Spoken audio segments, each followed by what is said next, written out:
감정이 가야 할 길 시작해 보겠습니다. 과거의 깨달음은 고를 통해 얻었다고 하니 우리는 알게 모르게 깨달음에 대한 부정적인 인식이 있습니다. 알고 보면 바보 같은 인식입니다. 과거보다 수십 배 빨라진 사회라 각자 입장에서 산전수전, 공중전 누구나 바람만장합니다. 이런 경험이 축적되어 있어서 깨닫기를 마음먹으면 평범한 자들도 화와 미움에서 벗어나 감사, 사랑으로 거듭 깨어날 수 있습니다. 지식인들이 꼭 가야 할 길이기에 깨달음에 대한 부정적인 인식을 버리는 것부터 시작입니다. 이제는 감정 껍데기를 벗어도 될 만큼 데이터가 축적되어 있는 지식사회, 감성시대이기 때문입니다. 2012년에 TV 평생대학 강의를 아침까지 듣기도 하고 수많은 강의를 일할 때, 운전할 때도 그 어디서나 다양한 사람의 지식을 멈추지 않고 섭취했습니다. 지식사회라 가능한 일이죠. 이렇게 노력했지만 기분 상함은 계속 발생하더라고요. 도대체 무엇이 문제일까요? 화, 미움 이런 감정을 이해하여 처리할 수 있는 능력을 기르는 것이 우선입니다. 다시 한번 말해보겠습니다. 화, 미움 이런 감정을 이해하여 처리할 수 있는 능력을 기르는 것이 우선입니다. 내 안에서 작용하는 감정을 깨치면 화, 미움이 없어져 마음이 깨어나는데 인문학으로 기분 상함을 제거해 내려고 했던 것이 착오였습니다. 지금 말한 것은 중요합니다. 유튜브에서 감정 검색해서 감정 용어 등 전반적으로 한번 보아야 하고 우리 아이가 달라졌어요. 이것 보는 것이 나의 어릴 때 모습을 보는 것이고 인간의 성격 과정을 볼 수가 있습니다. 이처럼 생각 질량 속에 감정 이해 질량이 우수해야 마음이 감정을 깨칠 수가 있게 됩니다.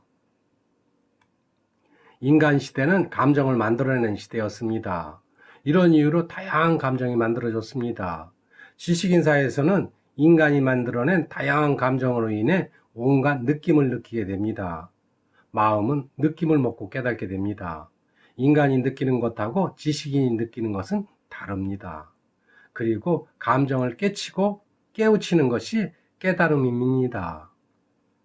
나는 감정을 깨쳐서 깨달음을 얻었죠. 다른 말로 하면 미움을 깨쳐서 참사랑의 깨달음을 얻었습니다. 이처럼 깨달음은 소수의 것이 아닙니다. 우리 모두의 것입니다. 먼저 질문을 한번 드려볼게요. 부정적 감정이 10년 전에도 어제도 발생했다면 어떻게 해야 할까요? 나는 단호하게 말합니다.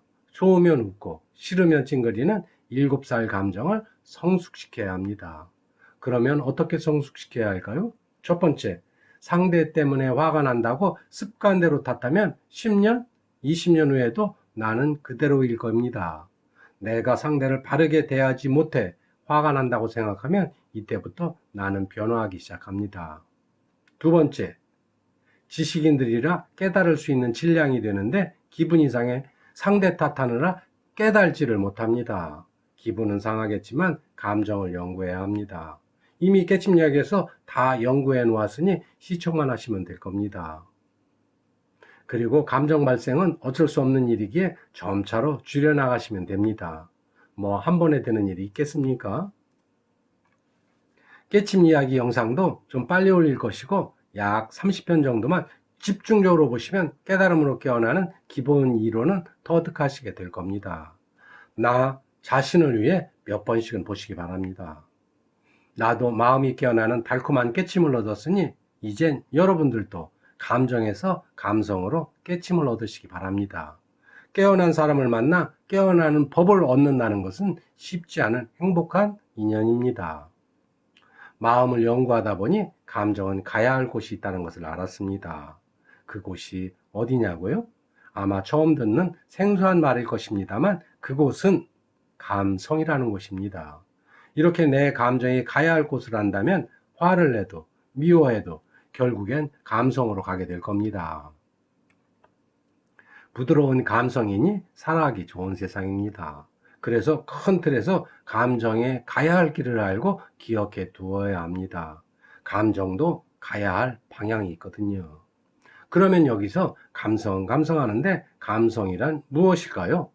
사전적으로는 깨달아 살핌입니다. 그러나 깨침 얘기에서는 떫은 감정이 익으면 감성이라고 말해 보겠습니다. 화가 있던 자리에 고요가, 미움이 있던 자리에 사랑이, 분노가 기쁨으로 이런 식으로 내 감정이 변했더라고요. 이처럼 감정이 이거 감성으로 변했다는 사실에 저는 신기합니다. 난 처음엔 이런 걸 모르고 조상님이 주신 감정이 차라리 없었으면 이런 못난 생각을 많이도 했습니다만 어쨌든 이 감성을 만드는데 너무나 긴 세월이 걸렸습니다. 이제는 깨침 이야기가 있어서 여러분은 얼마 걸리지 않을 겁니다.